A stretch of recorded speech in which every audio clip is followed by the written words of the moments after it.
Okay, so let's start play one of our Gadget Play mini-series. This play is all about how Gadget got to say the J sound. So we've got a few characters in our play. We've got Gadget. Here he is. Now remember, Gadget, he loves to skateboard. He loves to mess around with gadgets and take them apart, pull them together, but not so good at putting them back together. He's kind of flaky. He's not super reliable. He means well, but sometimes he just forgets. He's pretty forgetful. I'm sure you can relate to Gadget in some way too. We've got Just So Jay. Just So Jay, she's our little perfectionist. She likes things to be just right. She'll spend hours working on that ponytail. Everything has to be in its right place. And back by popular demand, we've got E, I, and Y. We'll see how they come into this story a little bit later. So we're gonna start with our two characters. We've got Gadget and Just So Jay. Once upon a time, Gadget arrived at the house of his best friend Just So Jay and found her in a panic. Just So Jay was pacing around the floor, muttering to herself, and very worried. Gadget asked, "What's wrong, Just So Jay?" "Oh, I don't know what I'm going to do. People want to use my J sound at the end of the words, and I hate going at the end of the words. You know how good I look at the front of words, where I have room and no one can bump into me. It's so squishy at the end of words. I worked so hard yesterday getting the curve of my ponytail just right. It's just so perfect, and I don't want it to be ruined by another letter accidentally bumping into me. Oh my gosh, that would be terrible."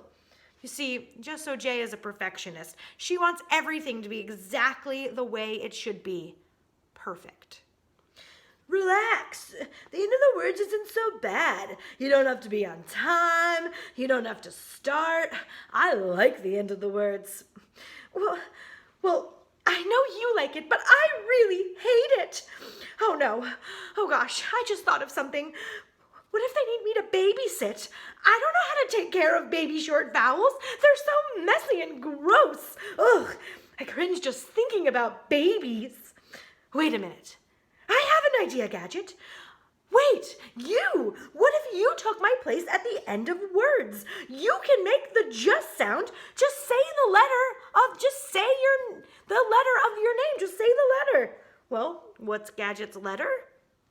G. That's right. And what sound do you hear and feel when you say G? J. J. Yes, G, my sound, J, the first sound of your letter name. You can do it. You can say J, and people won't be too surprised. Sure, I'd love to, but I don't know if I can pull it off, Jay. What if I forget and I say G instead, like I'm used to saying? Oh, gosh.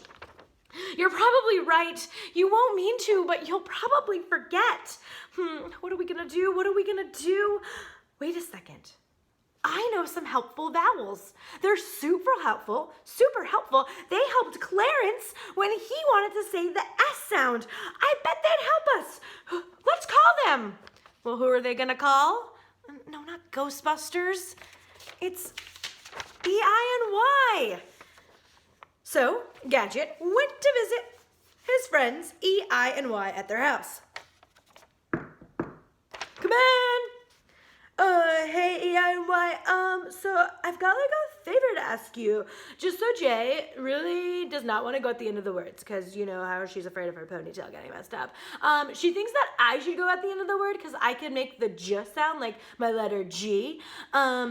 I'm just really nervous because, you know, you guys, I'm kind of flaky. I forget things a lot. I don't mean to, but I'm gonna forget. So, like, do you think you can help me out? Like, if maybe you're in the word with me, I'll remember to say my J sound. Kind of like how you helped Clarence that last time. Of course we'll help. We love helping. That's our job. And that is how E, I, and Y came to help our friend Gadget. When the letter G is followed by an E, I, or Y, most likely it's going to make the J sound instead of the G sound. But here's the thing. Gadget, he's flaky and not reliable. unlike Clarence, who's super reliable and always does what he is told. Gadget forgets, and that happens in words. So sometimes, even when E, I, or Y are following his letter, he's still gonna forget and say the G sound, like girl, get, and give. Most of the time, he's gonna make the J sound, but it's just not as reliable. Dude, I flaked. At the end of the words, Gadget is a true friend. He's pretty reliable at the end of the words, not so reliable at the beginning of words. He does usually make the J sound, like cage and verge, but sometimes he forgets, he's flaky, like the word soggy, even though that other G is really just there as a built-in backup babysitter. So that is the story of how Gadget came to take on not one, but two sounds, G and J. Thank you.